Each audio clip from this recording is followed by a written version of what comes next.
Why would those who lead relaxed lives in the country visit? This is not a motel. This is Jim's home. My spouse grew more pushy and started making irrational claims when my mother-in-law took sides with him. Please refrain from bringing in individuals who appear to be having financial difficulties as a result of their unemployment. My spouse sneered. If you have a grievance, you should simply leave.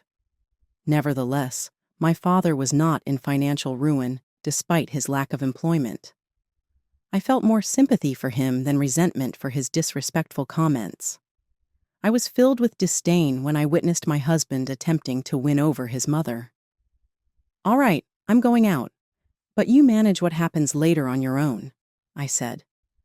My husband and mother-in-law, oblivious of the tribulations to come, cheerfully saw me off. I am Anna. I am 33 years old and run a real estate company. Although I'm the president, I am still inexperienced, having taken over the business from my father only 2 years ago. The real estate company, established by my father, is successful and owns many properties. My father, still in his early 60s and expected to continue as president, suddenly announced his retirement. I regret prioritizing work over family for too long. From now on, I intend to put my family first, he said. He decided to move to his wife's hometown, where she had returned several years earlier to help care for her grandmother with dementia because it was too difficult to manage alone. I've barely helped with household chores, so I want to make up for my past mistakes, he said, slightly embarrassed. My mother was very pleased to hear this. Previously, my father prioritized work, and my mother managed all the household chores and took care of me all by herself without complaints, creating an environment that allowed him to focus on his work. Although I agreed with my father's decision, I couldn't hide my turmoil about taking over as president. "I'm too young for the role of president. Please leave it to someone else," I pleaded. But my father's resolve did not change. "The other employees trust you, and it might be good to take on the challenge. If there's a problem, I'll help," my father assured me. I decided to accept the responsibility. 6 months before taking over as president, I married Jim, whom I met through work. My father highly respected Jim, saying, "I fully support your marriage to Jim because he is capable and sincere."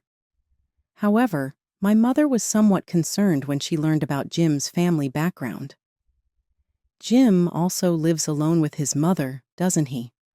Anna, you might end up living with Jim's mother," my mother remarked. As it turned out, my husband was indeed living with his mother. His parents had separated during his high school years, and his mother had raised him alone. My husband deeply respected his mother, and I was also preparing to live with her in the future.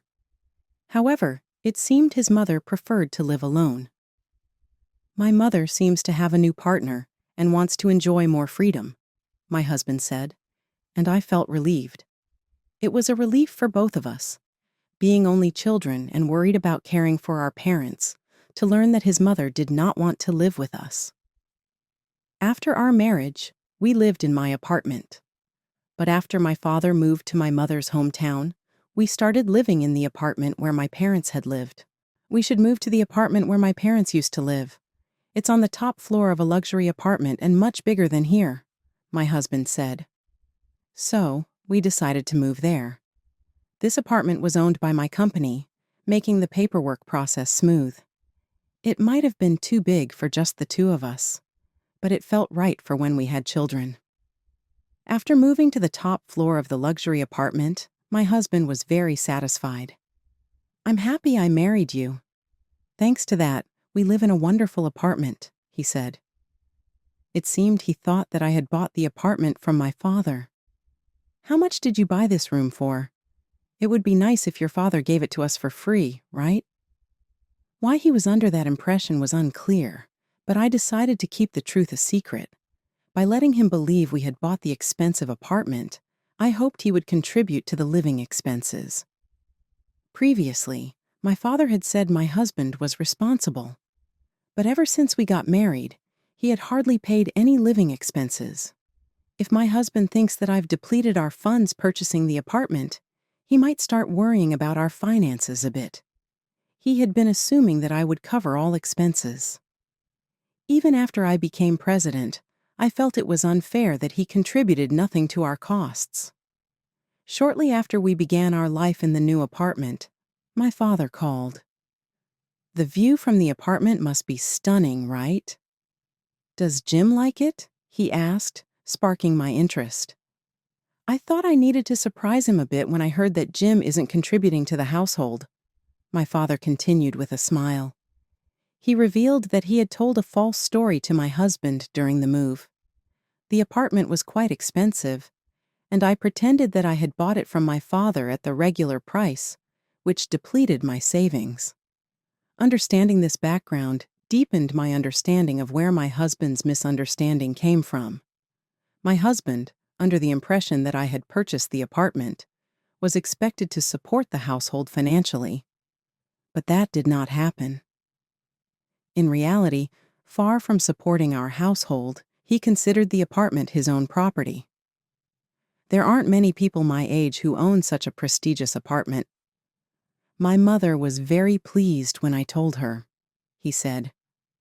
It's unclear how he explains it to others, but he seems to be proclaiming that we own the apartment we live in. Seeing how happy he is makes it difficult to reveal that we are actually renting and paying high rent. As long as I keep silent, the truth remains unknown, and I've decided to keep it that way. After we moved into the luxury apartment, my mother-in-law started visiting more often. "Jim always said it, but this view is truly wonderful. I'm envious of you two living here," she always praised the view. Feeling that she might like this place, Jim responded with a smile. "There's still room here, Mom. Why don't you consider moving in? Your old house is getting too old and uncomfortable, isn't it?" he suggested. Seeing my surprised face, my mother-in-law seemed to realize something. "If I come here, Anna might not be pleased, so I'll refrain," she said regretfully. I was shocked that my husband had suddenly changed his opinion about living together, which hadn't been discussed. Before feeling that my mother-in-law was trying to avoid cohabitation for my sake, I explained my feelings. "I think it's better to maintain a proper distance with your mother. From my experience with my family, I believe it's important to respect each other even in close relationships. I'd like to discuss the cohabitation issue thoroughly with my husband." My mother-in-law looked a bit displeased but did not argue further. After she left, I asked my husband about the situation. "Wasn't your mother planning to live with her new partner?" I asked, to which my husband frowned and retorted, "Don't interfere with what my mother decides. This is my house. There's no problem if my mother lives with us." It seemed he thought this house was his own. The apartment we live in is a rental, so it belongs neither to me nor to my husband. Since I registered my husband as the leaseholder when we signed the contract, he might be under the impression that he purchased the property. I explained the details of the contract to him, but he did not check them thoroughly and misunderstood that he had bought the property. Thinking that telling him this apartment isn't his would make him angrier, I avoided that discussion. Moreover, the possibility of my mother-in-law moving in troubled me. "I don't mind if your mother moves in, but her new partner isn't coming with her, right?" I asked cautiously. My husband was also at a loss for words. While I can accept living with my mother-in-law, I want to avoid welcoming her unknown romantic partner. Since my husband had previously mentioned the possibility of his mother remarrying, that issue has been on my mind. Even when I asked him, he avoided giving a clear answer. Lately, he has been coming home late every day, and our conversations have decreased compared to before. I've been upset for a while that he doesn't pay living expenses, but learning that he is unilaterally planning to have his mother move in was both surprising and disappointing. Distressed by my husband's issues, I contacted my parents' home for advice. "I'm worried Jim might invite his mother to our apartment, but how should I handle it?" I asked. After a moment of silence, my father responded, "I thought you might end up living together eventually, but this seems early. Will she really move in?" My father also sensed the possibility of my mother-in-law living with us, but could not hide his concern. When I mentioned that her lover might also live with us, my father answered more forcefully, "That would be a serious issue. If something comes up, I'll join the discussion. Please contact me." These words encouraged me. I also wanted to talk to my mother about the situation, but I heard that my grandmother had fallen ill and been taken to the hospital. According to my father, her condition was very critical, so he told me he would inform me immediately if anything happened. I was worried about my mother-in-law, but I was more concerned about my grandmother's health and soon received news that her condition had worsened. When I rushed to the hospital, it seemed as if my grandmother had been waiting for me, and she passed away shortly after. I tried to contact Jim several times to inform him, but he did not respond. It was only after some time that he replied. "How long will you be staying at your parents' house?" he asked. Irritated by his cheerful tone, I replied that I would stay for about a week, and he immediately ended the call. My parents were displeased because he did not appear at my grandmother's funeral. "I wanted to talk to Jim. Since your grandmother passed away, he could have at least taken a day off." "Why didn't he come?"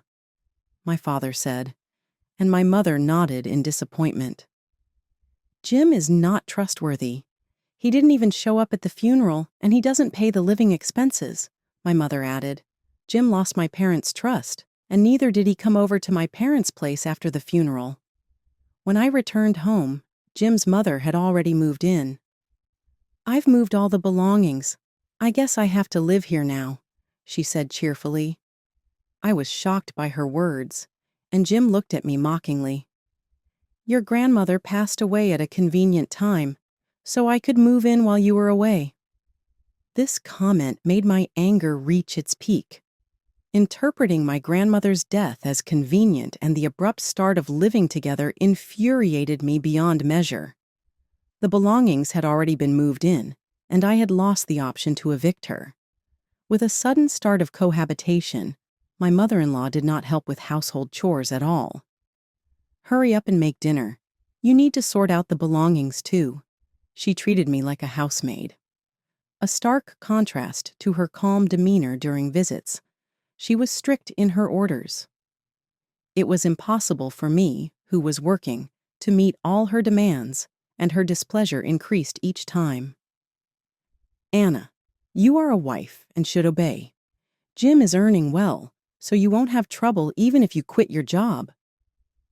Despite receiving her complaints, I grew suspicious of how Jim was explaining our financial situation to her. Her complaints were unbearable, but what I couldn't tolerate was her inviting her boyfriend over to our house while Jim and I were at work. When I returned home from work, a man I didn't recognize was in the house and demanded that I start cooking immediately. I was shocked to learn that the man, close in age to Jim, was my mother-in-law's boyfriend. "Please stop your mom from inviting her boyfriend over. Are you okay with strangers entering our home as they please?" I asked, but Jim seemed unconcerned.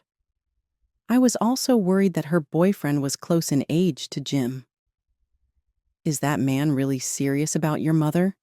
Isn't she being deceived?" I asked seriously. Jim, sensing something, became silently worried. The man was flashy, wearing expensive accessories and a watch, not seeming like a typical office worker. Jim, like me, doubted that the man was seriously employed. Just as I was about to discuss this matter with my parents, my mother contacted me. She wanted to stay over for a few days to thank relatives who had helped at my grandmother's funeral. She told me there was something she needed to tell Jim. "Actually, my mother-in-law has already moved in. Let's talk about it while everyone is here." My mother was shocked to hear this. My parents wanted a serious conversation with Jim and his mother. So, when I conveyed this, Jim was furious. "Why are your parents coming over? This is my house now," he shouted. Hearing his voice, his mother rushed over and demanded an explanation from me. Why would people who live leisurely in the countryside come over? This is Jim's house, not a hotel. When my mother-in-law sided with Jim, he became more assertive and began making unreasonable statements. Please don't bring in people who seem to be struggling money-wise because they don't have a job. If you have a complaint, you should just get out of here, my husband sneered. However, although my father was unemployed, he was not economically destitute. His inappropriate remarks sparked more pity than anger in me.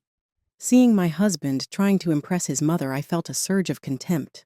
Fine, I will leave, but you handle what comes after on your own, I replied. When I said that calmly, Jim was at a loss for words, but his mother vehemently objected. Impudent daughter-in-law, get out! We can manage without you. Confused by her excessive confidence, I took my valuables and left the apartment. Since Jim had not told his mother I was a president, he thought they wouldn't struggle without me. I chose an empty property owned by my company and decided to move there. When I invited my parents to my new home and explained the situation, my mother was furious. Why did you have to move out of your own apartment? Let's restore everything to how it was. In fact, my mother was under the misconception that the apartment was mine. But my father laughed and revealed that it was rented. My mother had been away caring for my grandmother for a long time and was not aware of the contract details. We need to tell Jim the reality soon. He can't afford the high rent, my father said, and I agreed, deciding to check the situation myself. When I returned to the apartment after a long time, Jim was there, looking dejected and waiting for me. I was actually about to contact you. I got a notice about the rent. It's okay to say that I own this place, right? To clear up the misunderstanding, I showed Jim the rental contract. This is the contract you signed yourself. How can you say such absurd things? I exclaimed. Seeing the document, Jim realized he had signed it, and his face changed. As Jim fell silent, his mother screamed with a terrifying expression. Whether this apartment is rented or not, I am not leaving here. I have already given up my previous residence, and I have nowhere else to go. As my mother-in-law grew angry, I calmly responded that paying the rent was the solution. But she raised her voice even more. I understand that. But why do I need to pay all the rent at once? The bill says $7,000, she argued. So, I calmly countered, that $7,000 is just for 1 month. It's impossible to get a contract for a property of this level for $7,000 a year. At this response, Jim and his mother were at a loss for words. To the particularly upset mother-in-law, I added one more biting remark. If you feel the rent is high, why not ask the person you're dating to pay it? He seemed affluent enough, so $7,000 shouldn't be a problem. At this, my mother-in-law glared at me fiercely, then silently left the room. After she left, Jim sadly revealed the truth. Actually, my mother was deceived by that man. He even ran away with the money she got from selling her house. It turns out that my mother-in-law sold her house to provide funds to her boyfriend and had nowhere to live. While I was away, they moved into the apartment, likely a consequence of selling her house. Unable to return to their previous home, Jim and his mother wanted to continue living in the luxury apartment, but they were struggling to pay the rent. As Jim was disheartened, I presented him with divorce papers. Though it's a tough situation, I want a divorce. I cannot stay with someone who tries to drive me out. Seeing Jim hesitate to sign, my father persuaded him. I thought you were a good person, but I was wrong. Please sign the papers. Following my father, my mother also spoke to Jim. I'm disappointed in you for not showing up at Anna's grandmother's funeral. Please accept the divorce. With these words, Jim reluctantly signed the divorce papers. Feeling lighter, I stated, as the president of the real estate company, if you can't pay the rent, you need to vacate promptly.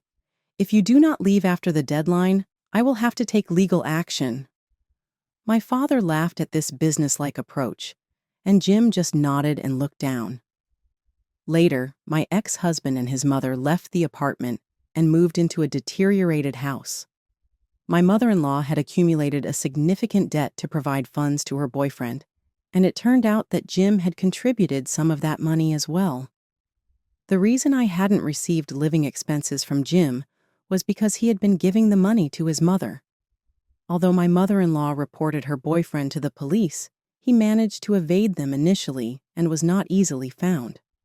However, he eventually could not escape and was arrested when more of his crimes came to light. Unfortunately, all the money he had acquired was lost to gambling and could not be recovered. Due to this situation, my mother-in-law and my ex-husband could do nothing but accept their significant losses. Having lost their home and been evicted from the luxury apartment, they were left with a massive debt.